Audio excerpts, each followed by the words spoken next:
Because I was trying to... Now, automatically, it'll just start the live. It won't give me a moment to, like, hit the button to start the live. So I do apologize. Hold on. Alrighty. We're here. Hi, y'all. Alrighty. I'm just going to go ahead and say this because we are going to be here for a good hour or so, or whenever I feel like stop reading. We're going to be here for a minute. Hold on. There we go. That works. That's perfect. Hi. I was all comfy and whatnot. Got my green on for Elphaba. Okay, because we are here. Hi, y'all. This is a new segment for Storytime with Chris. This is for adults only. So, if there are any children watching or presently watching, this video is not for you, sweetheart. Please go off to bed or watch Bluey or PJ Masks or Blue's Clues or Bear in the Big Blue House or Roly Poly or DuckTales, PJ Masks, Miraculous Ladybug, Paw Patrol, all those things. This is not for the kids. This is for the adults tonight. And as I always say, you don't have to watch these videos when they go live. You're more than welcome to watch them in your downtime, nap time, max, relax, and chillaxing time. In between time, mean time, scheme time, study time, break time, in between time, CP time, anytime that you want to hear a highly animated voice bring you wonderful stories of magic, fantasy, science fiction, adventure, and many, many more in between. Hi. Yes, get into it. Shout out to Mr. Ambiance on YouTube. Please go check them out. Like, share, and subscribe if you haven't already done so. Hit that bell notification so you don't miss an update, a video, a post, anything involving Storytime or any of the subsequent channels with which I utilize the ambiance and magic that is Storytime with Chris. So, I'm going to just say this. This story is about to have you in a loop. I'm going to try to keep my intro short, but just know that this novel is what the Broadway musical is based off of. Hold on, I got people messaging me. Hold 1 second. Okay. Yes, hold on. There we go. So, what I was going to say is this is the 1995 original novel. Obviously, the cover is based off of the recent movie, which I did go see in theaters 4 different times. I kid you not. 4 different times I saw this, and it was fantastic every time. And it has motivated me to let this be the first of a new series of stories for Storytime, specifically for my adult fans. So, sit back and relax, and let's get into it. Ooh, hold on, because notoriously, my glasses are filthy.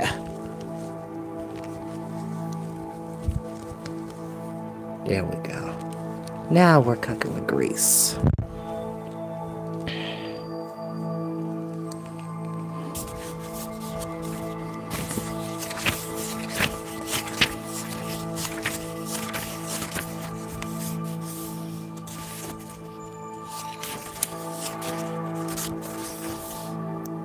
I'm actually going to read the quotes that are aligned with the story of this book in the beginning, so just bear with me. Wicked by Gregory Maguire.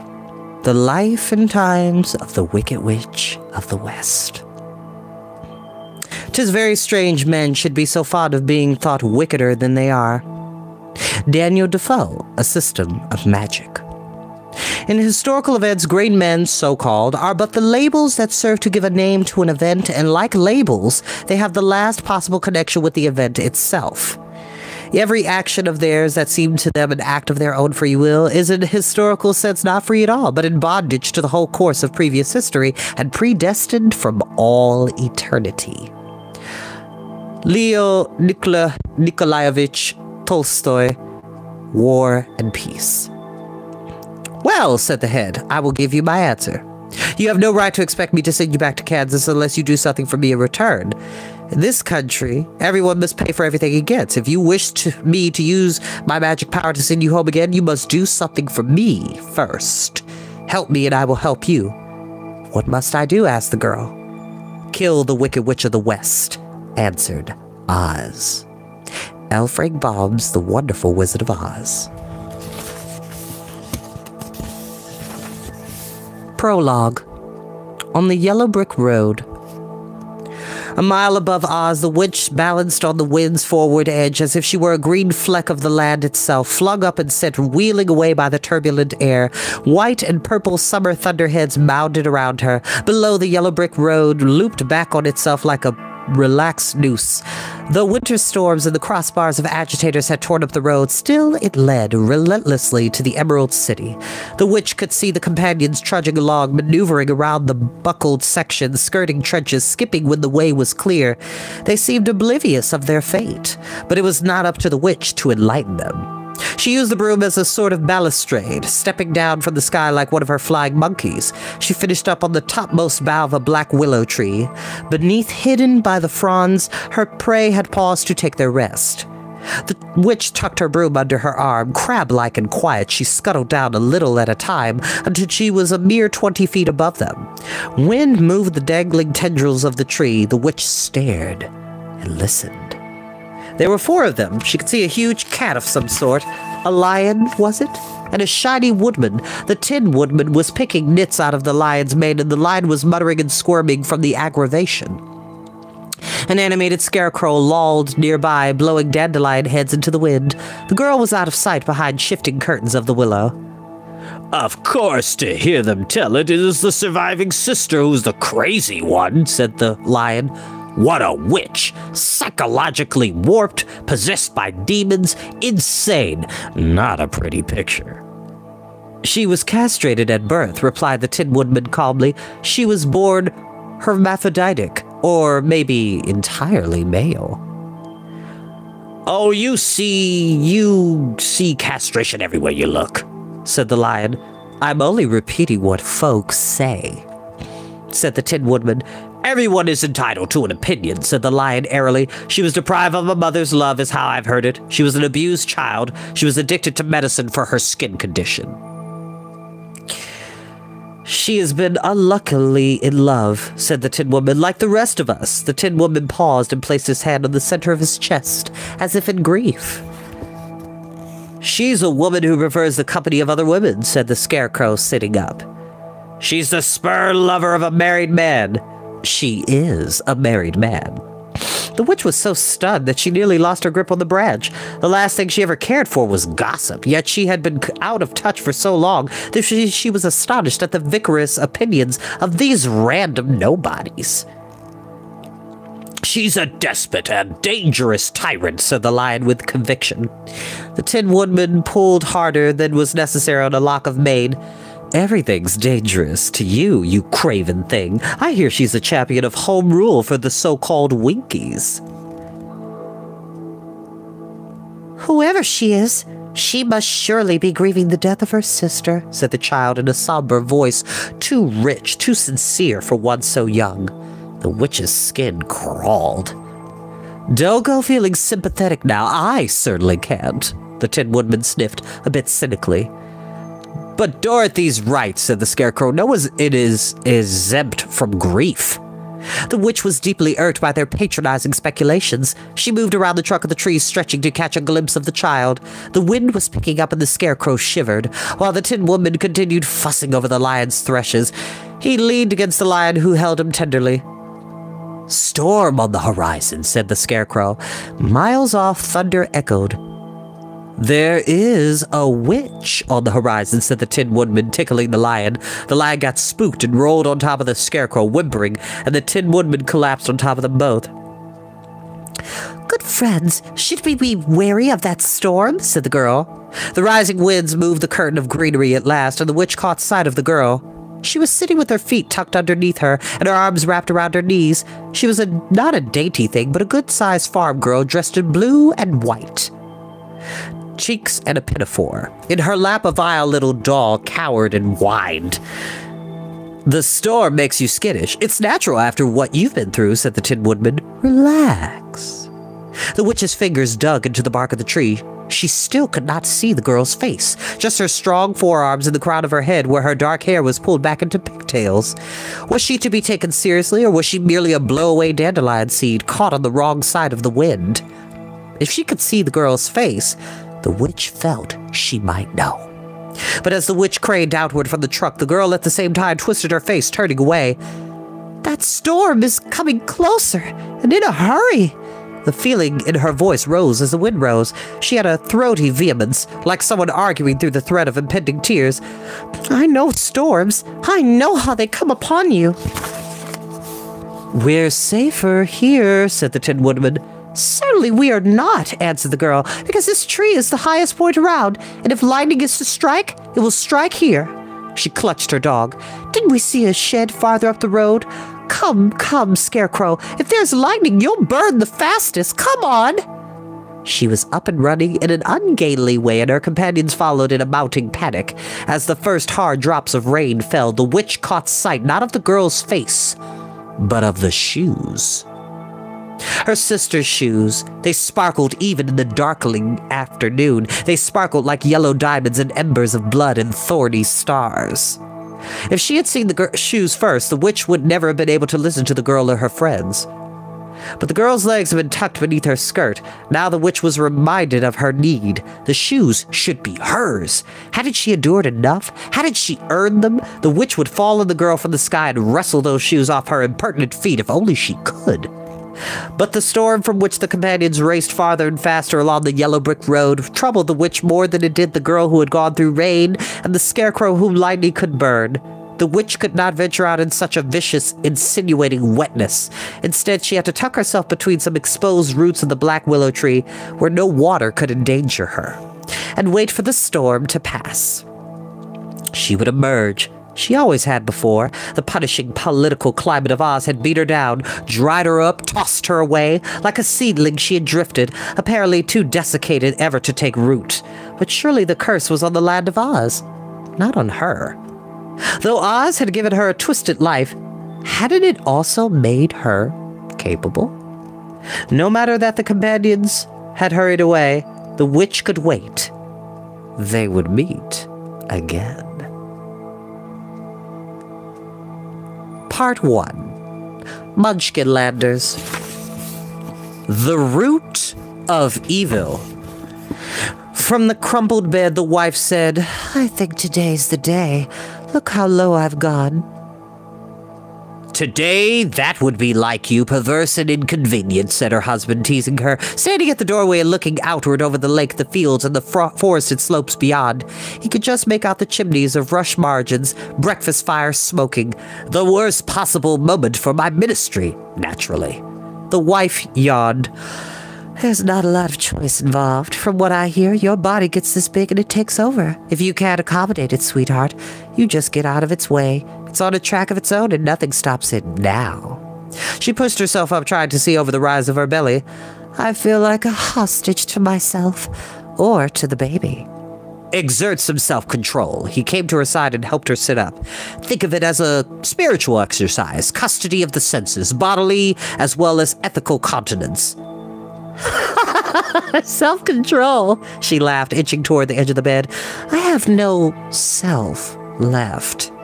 I'm only a host for the parasite. Where's my self, anyway? Where did I leave that tired old thing?" "Think of me." His tone had changed. He meant this. "Frex," she headed him off. "When the volcano's ready, there's no priest in the world can pray it quiet." "What will my fellow ministers think?" "They'll get together and say, 'Brother Frexbar, did you allow your wife to deliver your first child when you had a community problem to solve? How inconsiderate of you. It shows a lack of authority. You're fired from the position.'" She was ribbing him now, for there was no one to fire him. The nearest bishop was too distant to pay attention to the particulars of a unionist cleric in the hinterland. "It's just such terrible timing." "I do think you bear half the blame for the timing," she said. "I mean, after all, Frex." "That's how the thinking goes, but I wonder." "You wonder?" She laughed, her head going far back. The line from her ear to the hollow behind her throat reminded Frex of an elegant silver ladle. Even in morning disarray with a belly like a scow, she was majestically good-looking. Her hair had the bright lacquered look of wet fallen oak leaves in sunlight. He blamed her for being born to privilege and admired her efforts to overcome it. And all the while, he loved her too. You mean you wonder if you're the father? She grabbed the bedstead. Frex took hold of her other arm and hauled her half upright. Or do you question the fatherliness of men in general? She stood mammoth, an ambulatory island. Moving out the door at a slug's pace, she laughed at such an idea. He could hear her laughter from the outhouse even as he began to dress for the day's battle.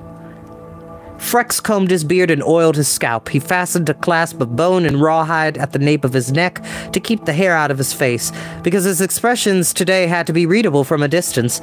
There could be no fuzziness to his meaning. He applied some coal dust to darken his eyebrows, a smear of red wax on his flat cheeks. He shaded his lips. A handsome priest attracted more penitence than a homely one. In the kitchen yard, Melina floated gently, not with the normal gravity of pregnancy, but as if inflated, a huge balloon trailing its strings through the dirt. She carried a skillet in one hand and a few eggs and the whiskery tips of autumn chives in the other. She sang to herself, but only in short phrases. Frex wasn't meant to hear her. Her somber gown buttoned tight to the collar, his sandals strapped on over leggings, Frex took from its hiding place beneath a chest of drawers the report sent him from his fellow minister over in the village of 3 Dead Trees. He hid the brown pages within his sash. He had been keeping them from his wife, afraid that she would want to come along, to see the fun, if it was amusing, or to suffer the thrill of it, if it was terrifying. As Frex breathed deeply, readying his lungs for a day of oratory, Melina dangled a wooden spoon in the skillet and stirred the eggs. The tinkle of cowbells sounded across the lake. She did not listen. Or she listened, but to something else, to something inside her. It was sound without melody. Like dream music, remembered for its effect, but not for its harmonic distresses and recoveries. She imagined it was the child inside of her, humming for happiness. She knew he would be a singing child. Melina heard Frex inside beginning to extemporize, warming up, calling forth the rolling phrases of his argument, convincing himself again of his righteousness. How did that proverb go, the one that Nanny sing-songed to her years ago in the nursery? Born in the morning, woe without warning, afternoon child, woeful and wild. Born in the evening, woe ends in grieving, night baby borning, same as the morning. But she remembered this as a joke, fondly. Woe is the natural end of life, yet we go on having babies. No, said Nanny, an echo in Melina's mind. No, you pretty little pampered hussy. We don't go on having babies, that's quite apparent. We only have babies when we're young enough to know how grim life turns out. Once we really get the full measure of it, we're slow learners, we women. We dry up in disgust and sensibly halt production. But men don't dry up, Melina objected. They can father to the death. We're slow learners, Nanny countered, but they can't learn at all. Breakfast, said Melina, spooning eggs onto a wooden plate. Her son would not be as dull as most men. She would raise him to defy the onward progress of woe. It is a time of crisis for our society, recited Frex. For a man who condemned worldly pleasures, he ate with elegance. She loved to watch the arabesque of fingers and 2 forks. She suspected that beneath his righteous asceticism, he possessed a hidden longing for the easy life. Every day is a great crisis for our society. She was being flip, answering him in the terms men use. Dear thick thing, he didn't hear the irony in her voice. We stand at a crossroads. Idolatry looms, traditional values in jeopardy, truth under siege, and virtue abandoned. He wasn't talking to her as much as practicing his tirade against the coming spectacle of violence and magic. There was a side to Frex that verged on despair. Unlike most men, he was able to channel it to benefit his life's work. With some difficulty, she set herself down on a bench. Whole choruses were singing wordlessly inside her head. Was this common for every labor and delivery? She would have liked to ask the nosy local women who would come around this afternoon growling shyly at her condition, but she didn't dare. She couldn't jettison her pretty accent, which they found affected, but she could avoid sounding ignorant about these basic matters. Frex noticed her silence. "You're not angry I'm leaving you today?" Angry? She raised her eyebrows as if she had never encountered the concept before. "History crawls along on the peg legs of small individual lives," said Frex, "and at the same time larger internal forces converge. You can't attend to both arenas at once. Our child may not have a small life." "Now is the time to argue. Do you want to distract me from holy work today? We're facing the presence of real evil in Rush Margins. I couldn't live with myself if I ignored it." He meant this, and for such intensity she had fallen in love with him. But she hated him for it too, of course. "Threats come, they'll come again." Her last word on the subject. "Your son will only be born once, and if this watery upheaval inside is any indication, I think it's today." "There will be other children." She turned away so she could not see the rage in her face. But she couldn't sustain the fury at him. Perhaps this was her moral failing.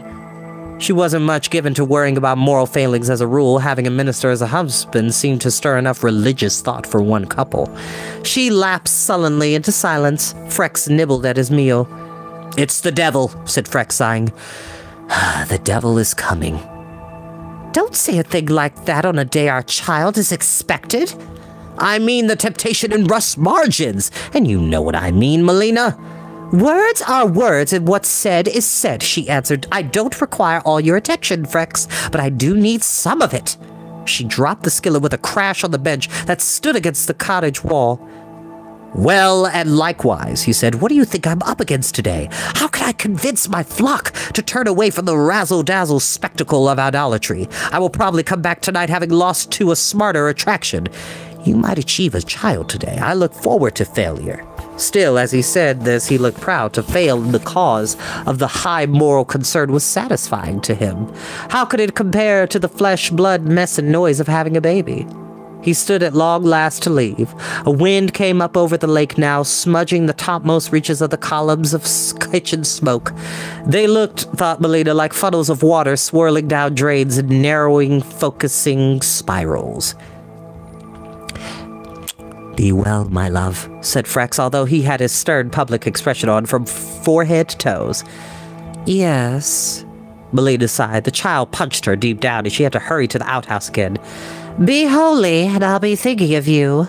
My backbone, my breastplate, and also try not to be killed." "The will of the unnamed god," said Frex. "My will, too," she said blasphemously. "Apply your will to that which deserves it," he answered. Now he was the minister, and she the sinner, an arrangement she did not particularly enjoy. "Goodbye," she said, and chose the stink and relief of the outhouse over standing to wave him out of sight as he strode along the road to Rush Margins. Hold on, I had a message come in.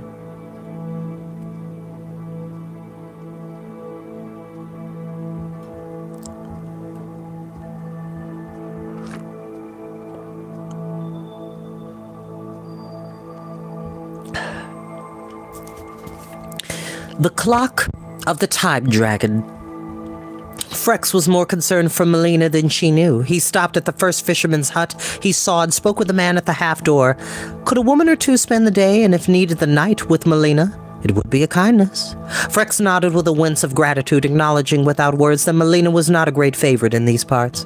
Then, before continuing around the end of Illswater and over to Rush Margins, he stood at a fallen tree and drew 2 letters from his sash. The writer was a distant cousin of Frex's, also a minister. Weeks earlier, the cousin had spent time and valuable ink on a description of what was called the Clock of the Time Dragon. Frex prepared himself for the day's holy campaign by rereading about the idol clock. "I'd write in haste, Brother Frexbar, to catch my impressions before they fade. The clock of the Time Dragon is mounted on a wagon and stands as high as a giraffe. It is nothing more than a tottering freestanding theater, punched on all 4 sides with alcoves and proscenium Arches. On the flat roof is a clockwork dragon, an invention of green painted leather, silver claws, ruby jeweled eyes. Its skin is made of hundreds of overlapping discs of bronze, copper, and iron. Beneath the flexible folds of its scales is an armature controlled by clockwork. The time dragon circles on its pedestal, flexes its narrow leathery wings, and belches out sulphurous balls of flaming orange stink.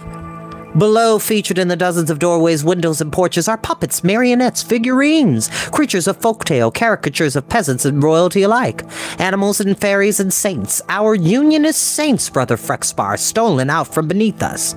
I get enraged. The figures move on sprockets. They wheel in and out of doorways. They bend at the waist. They dance and dawdle and dally with each other.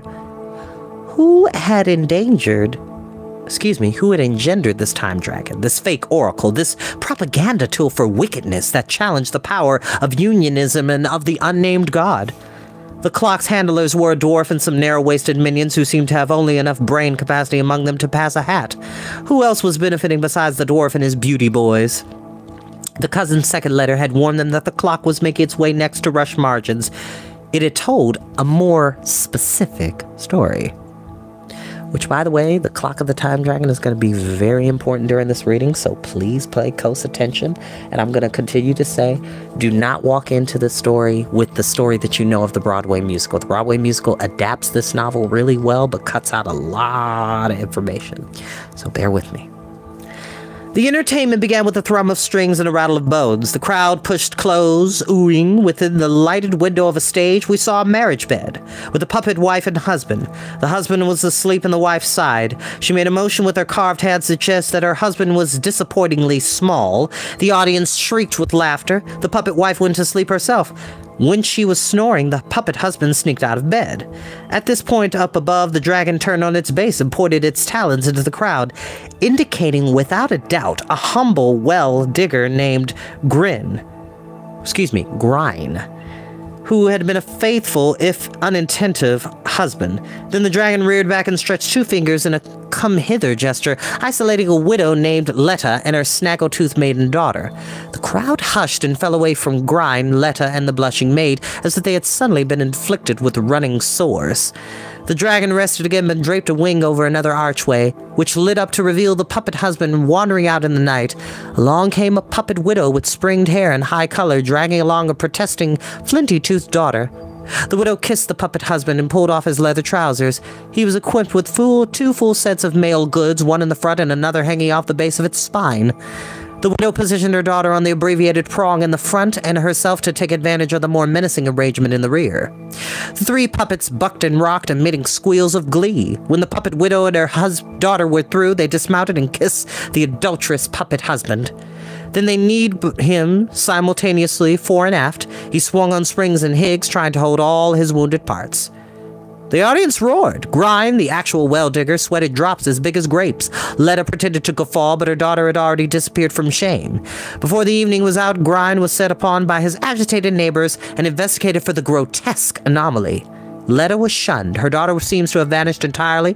We suspect the worst. At least Grine wasn't killed. Yet who can say how our souls have been stabbed by witnessing such a cruel drama? All souls are hostages to their human envelopes, but souls must decay and suffer at such indignity. Don't you agree? Sometimes it seemed to Frex that every itinerant witch and toothless gibbering seer in Oz, who could perform even the most transparent of spells, had seized on the outback district of Wen Hardings to scratch out a trade. He knew that folks from Rush Margins were humble. Their lives were hard and their hopes few.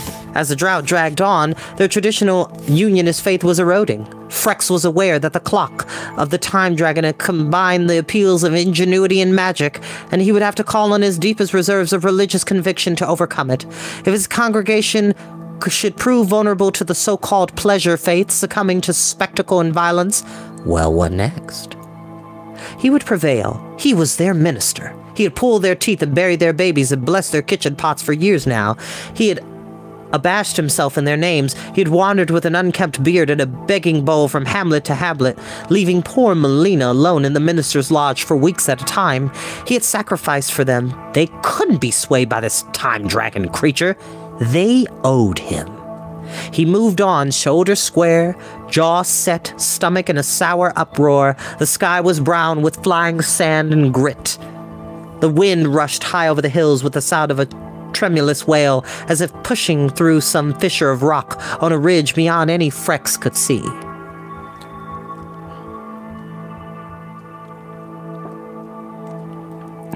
The birth of a witch.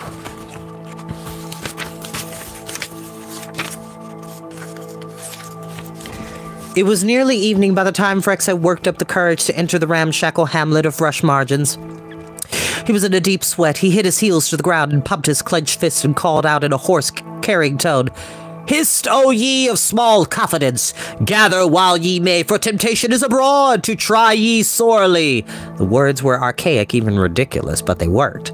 Here came the sullen fishermen dragging their empty nets up from the dock. Here came the subsistent farmers, whose hard-scramble plots had borne little during this dry year.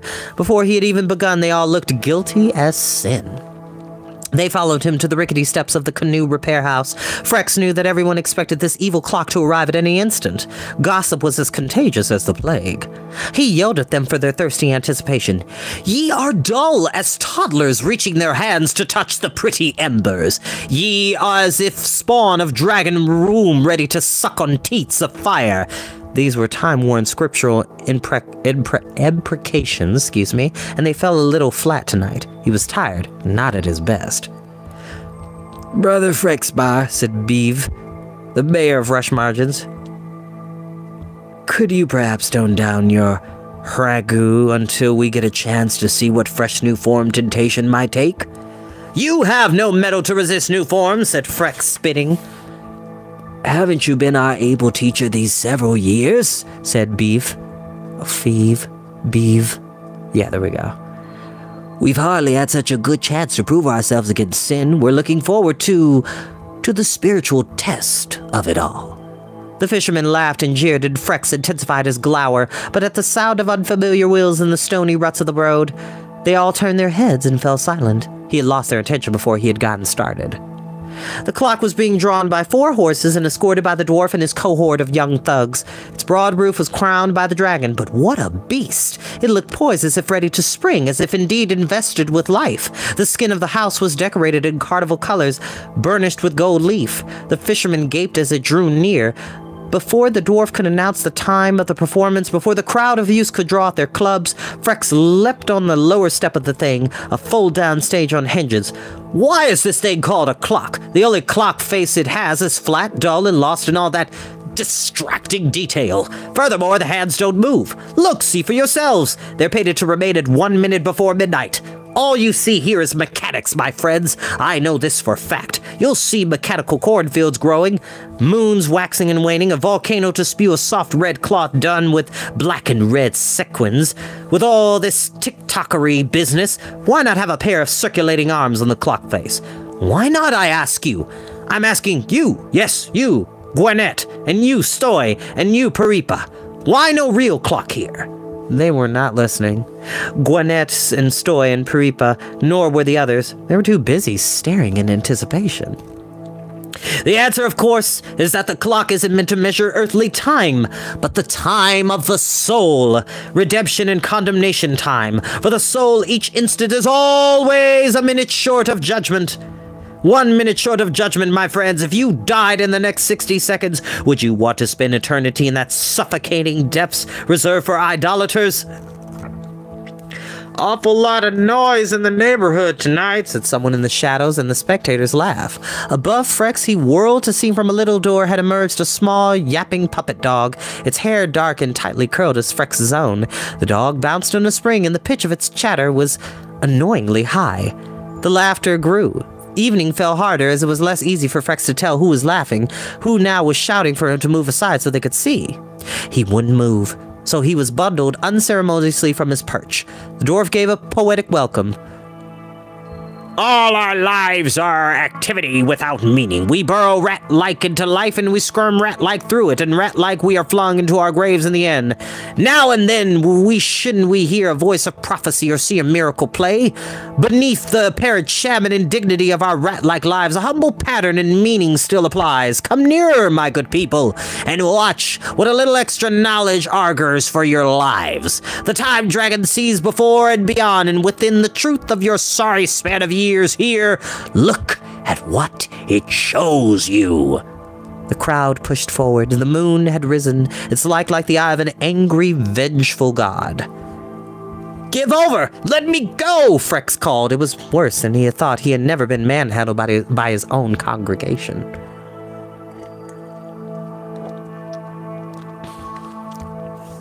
The clock unfolded a story about a publicly pious man with lamb's wool beard and dark curly locks who preached simplicity, poverty, and generosity while keeping a hidden coffer of gold and emeralds in the double-hinged bosom of a weak-chinned daughter of blue blood society. The scoundrel was run through with a long iron stake in a most indelicate way and served up to his hungry flock as roast flank of minister. This panders to your basest instincts, Frex yelled, his arms folded and his face magenta with fury. But now that darkness was almost total, someone came up from behind him to silence him. An arm encircled his neck. He twisted to see which damned parishioner took such liberties, but all the faces were cloaked by hoods. He was kneed in the groin and doubled over, his face in the dirt. A foot kicked him square between the buttocks and his bowels released. The rest of the crowd, however, was not watching. They were howling with mirth at some other entertainment put on by the clock dragon. A sympathetic woman in a widow's shawl grabbed his arm and led him away. He was too foul, too much in pain to strain up and see who it was. I'll put you down in the root cellar, I will, under a burlap, crooned the good wife, for they'll be after you tonight with pitchforks the way that thing is behaving itself. They'll look for you in your lodge, but they won't look in my keeping room. Melina, he croaked, they'll find her. She'll be seen, too, said his neighbor. We women can manage that much, I guess.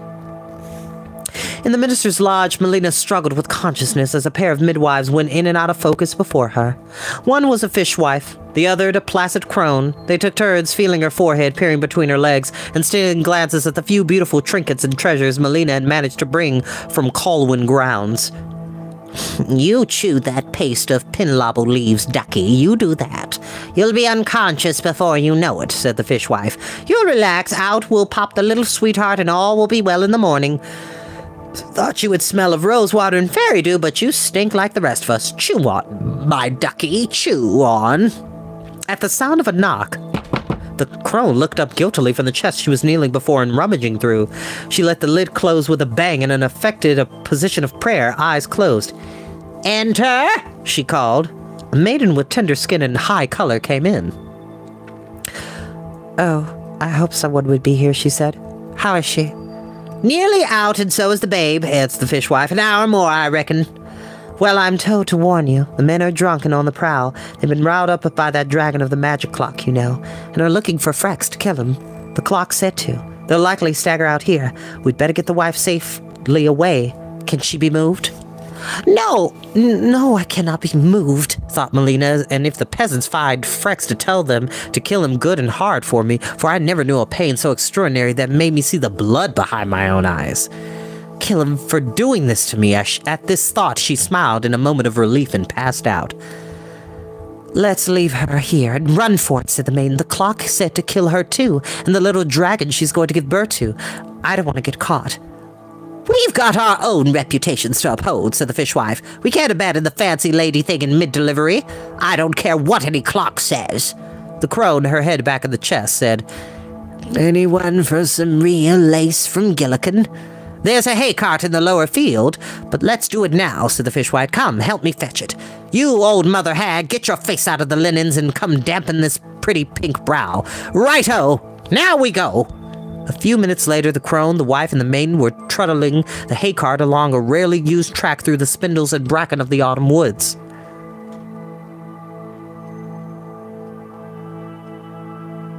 Okay, making sure.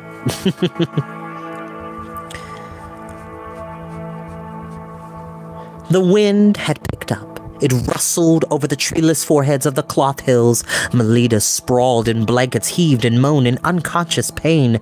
They heard a drunken mob pass with pitchforks and torches, and the women stood silent and terrified, listening to the slurred curses. Then they pressed on with greater urgency until they came upon a foggy copse, the edge of the graveyard for unconsecrated corpses. Within it they saw the blurred outlines of the clock. It had been left here for safekeeping by the dwarf. No fool he. He could guess this particular corner of the world was the last place jumpy villagers would seek tonight. The dwarf and his boykins were drinking in the tavern too, said the maiden breathlessly. There's no one here to stop us. The crone said, So you've been peering in the tavern windows at the men, you slut. She pushed open the door in the back of the clock. She found a crawl space. Pendulums hung ominously in the gloom. Huge toothed wheels looked primed to slice any trespasser into sausage rounds. Come on, drag her in, said the crone. The night of torches and fog gave way at dawn to broad bluffs of thundercloud, dancing skeletons of lightning. Glimpses of blue sky appeared briefly, though sometimes it rained so hard that it seemed more like mud drops falling than water. The midwives, crawling on hands and knees out of the back of the clock wagon, had their little discharge at last. They protected the infant from the dripping gutter. Look, a rainbow, said the senior, bobbing her head. A sickly scarf of colored light hung in the sky. What they saw rubbing the caul and blood off the skin, was it just a trick of the light? After all, following the storm, the grass did seem to throb with its own color. The roses zinged and hovered with crazy glory of their stems, but even with these effects of light and atmosphere, the midwives couldn't deny what they saw. Beneath the spit of the mother's fluids, the infant glistened a scandalous shade of pale green. Emerald. There was no wail, no bark of newborn outrage. The child opened its mouth, breathed, and then kept its own counsel. Wine, you fiend, said the crone. It's your first job. The baby shirked its obligations. Another willful boy, said the fisherman, sighing. Shall we kill it? Don't be so hasty and nasty to it, said the crone. It's a girl. Ah, said the bleary-eyed maiden. Look again. There's the weather vane. For a minute they were in disagreement. Even when the child naked before them, only after a second and third rub was it clear that the child was indeed feminine. Perhaps in labor some bit of organic effluvia had become caught and quickly dried in the cloven place. Once toweled, she observed to be prettily formed, with a long, elegant head, 4 arms nicely turned out, clever pinching little buttocks, cunning fingers with scratchy little nails, and an undeniable green cast to the skin. There was a salmon blush in the cheeks and belly, and a beige effect around the clenched eyelids, a tawny stripe on the scalp showing the pattern of eventual hair, but the primary effect was vegetable. Look what we get for our trouble, said the maiden. A little green pat of butter. Why don't we kill it? You know what people will say. I think it's rotten, said the fishwife, and checked for the root of tail, counted fingers and toes. It smells like dung. That is dung you're smelling, you idiot. You're squatting in a cow patty pie. It's sick. It's feeble. That's why. The color. Lose it in the puddle. Drown the thing. She'll never know. She'll be out for hours in her ladylike faints. They giggled. They cradled the infant in the crook of their arms, passing it around to test it for weight and balance. To kill it was the kindest course of action. The question was how. Then the child yawned, and the fishwife absentmindedly gave it a finger to nurse on, and the child bit the finger off at the second knuckle. It almost choked on the gush of blood. The digit dropped out of its mouth into the mud like a bobbin. The woman catapulted into action. The fishwife lunged to strangle the girl, and the crone and the maiden flared up in defense. The finger was dug out of the mire and shoved in an apron pocket, possibly to sew back onto the hand that had lost it. It's a cock. She's just realized she didn't have one, screeched the maiden, and fell on the ground laughing. Oh, beware the stupid boy first tries to please himself with her. She'll snip his young sprout off for a souvenir. The midwives crawled back into the clock and dropped the thing at its mother's breast, afraid to consider mercy murder for fear of what else the baby might bite. Maybe she'll chop the tit next. That'll bring her drowsy frailness around quick enough, the crone chuckled. Though what a child that sips blood even before its first suck of mother's milk. They left a pipkin of water nearby, and under cover of the next squall, they went squelching away to find their sons and husbands and brothers, and berate and beat them if they were available, or bury them if not. In the shadows, the infant stared overhead at the oiled and regular teeth of Time's clock. And that is where we will end for tonight. Told you that as we get into the story, this is not for kids. This is definitely for my adults. I appreciate you all joining me. I love you all very, very much. Please have a great night. Be safe in this weather. And I'll see you next Friday. Bye-bye.